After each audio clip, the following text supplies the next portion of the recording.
cilvēkiem justos slikti un nesaprast tavas emocijas. Un saprast, kāds arguments var tikt izmantots, lai puikām 3-gadīgam vai 4-gadīgam teikt, ka puikas nerāja. Kas te viņi fizioloģiski ir savādāk iekārtot? Viņiem asaru kanāli ir ciet tikai tam dēļ, ka viņi ir puikas. Kas tās var runāt?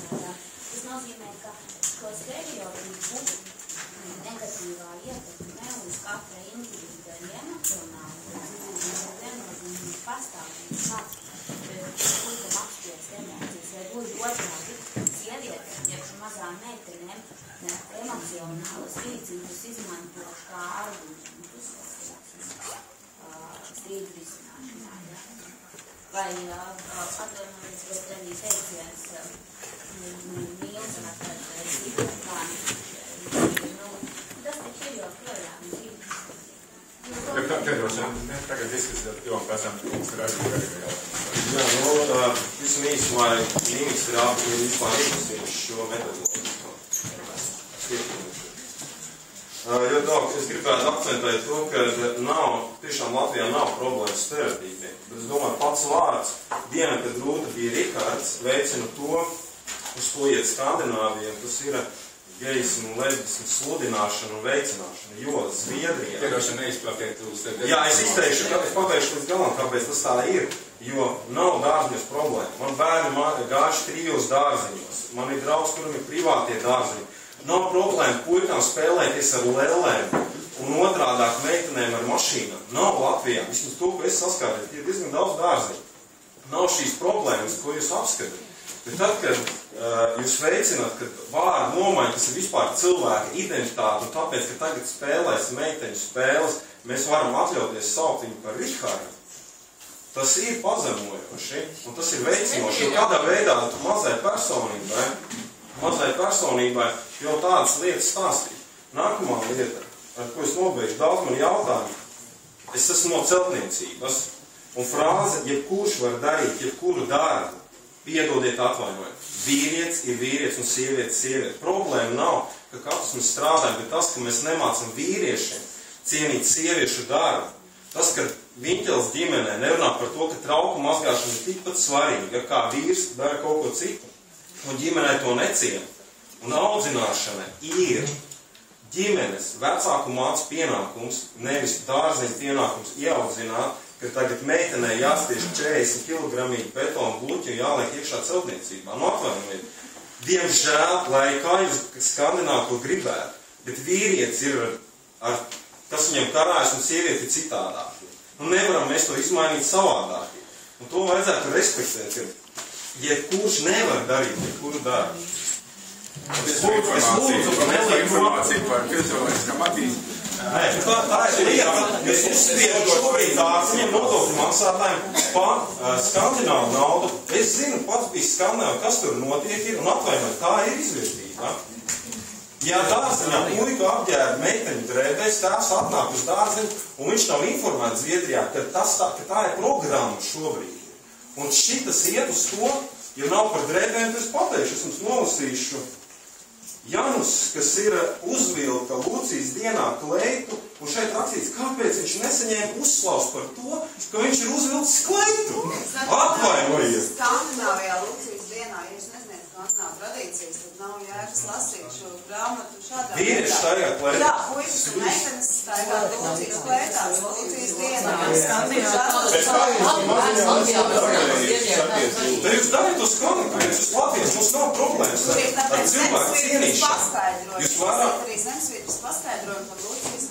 Jūs vairāk māciet, kad ir labi būt sievietei, kad labi būt ir 3-4 bērni, kad ir cienījami, nevis būt bankas vadītājai. Tas mums ir ministra demogrāfijas situācija Latvijā. Jūs spiežat, ka labi būt bankas prezidentei, a bankas prezidenti nekad nevarēs atļauties vairāk par vienu bērnu. Jūs vērtības sistēmā iespējams ne. Vienkārši viņi nespēja vairīt, tad noteikti, ka dēla atnāk ar zīmējumu, kurā nav mamma iezīmēta.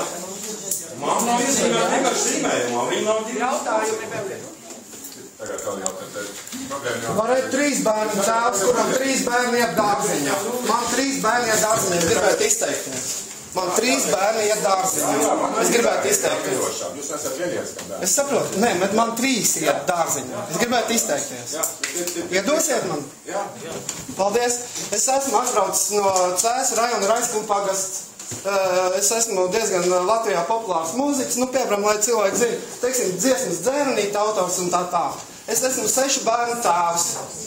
3 bērni man iet dārziņā. 3 bērni man iet dārziņā. Un šo te informāciju es izlasīju vakardien tikai Delfos, ka kaut kas tāds var notikt, jā. Un esmu jau šeit atbraucis. Un es varu pateikt tikai vienu, kad tas jums tik vienkārši neizdosies. Es arī strādāju, es lūdzu ministrei nesmaidīt visu laiku.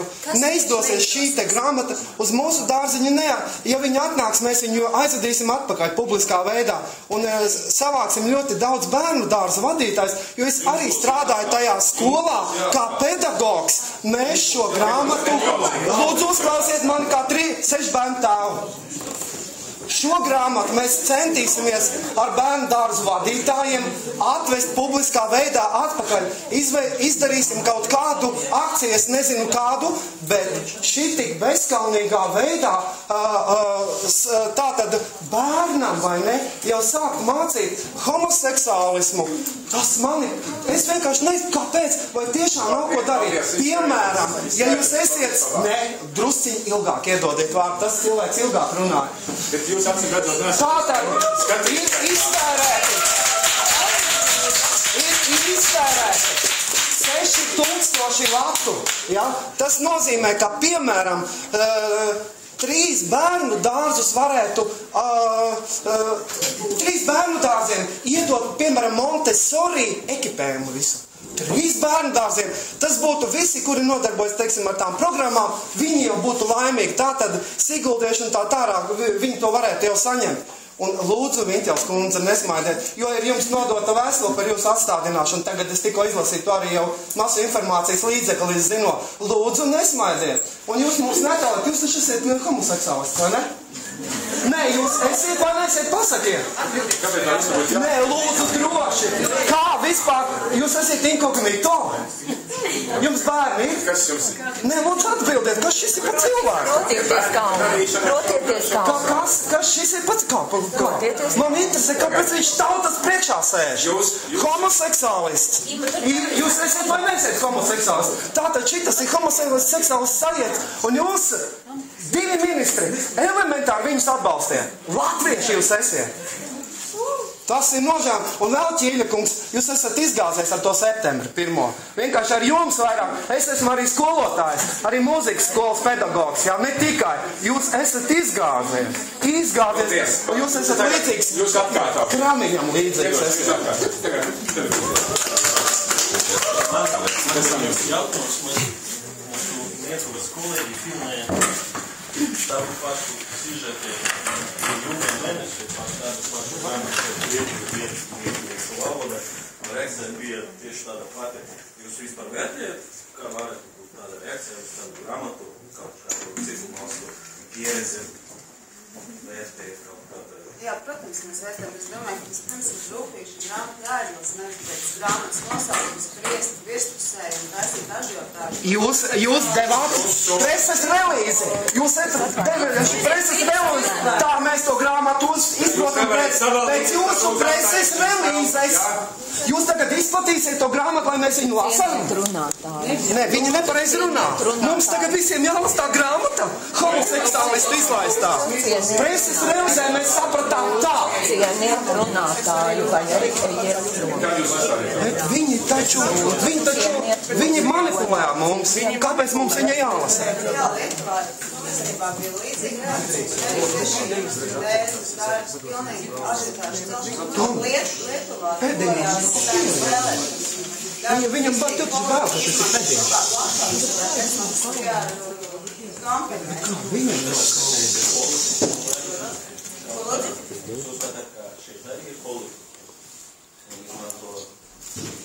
Iespējams, par to es nevaru spriest, bet katrā ziņā es jau teicu, šī grāmata nav par homoseksuālismu, šī grāmata nav par dzimumu identitātes maiņu vai ar ķirurģisku palīdzību, ko mēs dzirdējam. Protams, ka nē, tas ir kods uz to. Šī grāmata visam par kaut ko sliktu un nevajag labas lietas pārvērst par dubļiem. Jā, es esmu pārliecināta. Es arī gribētu vārdu lūgt. Ilona Brēmas asociācija ģimene. Es arī nāku no demogrāfijas lietu padomas, turpat, kur Viņķeles kundze šodien bija. Un ļoti skumji ir dzirdēt, ka mūsu valstī netiek piešķirts finansējums normālām, dabīgām lietām, lai mūsu valsts varētu pastāvēt ģimenēm un bērniem. Tam naudas, diemžēl, nav. Šobrīd es esmu tiešām ļoti aizkaitināta, līdzīgi kā man blakus sēdošais cilvēks, bet es saprotu, ka mums ir jāievēro pieklājības robežas, jo mēs visi esam cilvēki. Un, ja mēs bērniem kaut ko gribam mācīt un aicinām viņus domāt, tad es aicinu visus klātesošos, pieaugušos domāt par to, kas sagaida mūsu valsti un kas būs ar mūsu bērniem.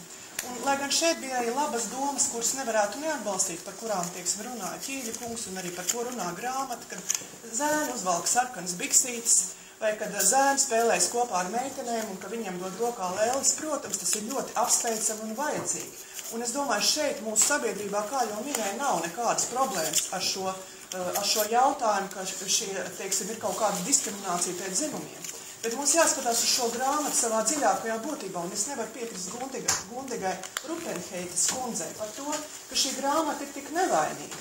Jo es tagad gribētu dzirdēt komentārus no šiem Ilzas Viņķeles kundzes un arī no Valsts izglītības satura centra, kas atbild par šīs grāmatas saturu. Es gribu runāt par šo metodisko materiālu skolotājiem. Un gribētu dzirdēt komentāru, un es citēšu šī metodiskā materiāla, kas ir tieši pie šīs grāmatas 27. lapusē ir teikts, ka šīs grāmatas, šī metodiskā materiāla, ja šīs nevainīgās grāmatiņas patiesais mērķis ir, un komentējiet lūdzu šo, kas ir rakstīts, panākt, lai bērnu dzimumam nav izšķirošas nozīmes. Lūdzu.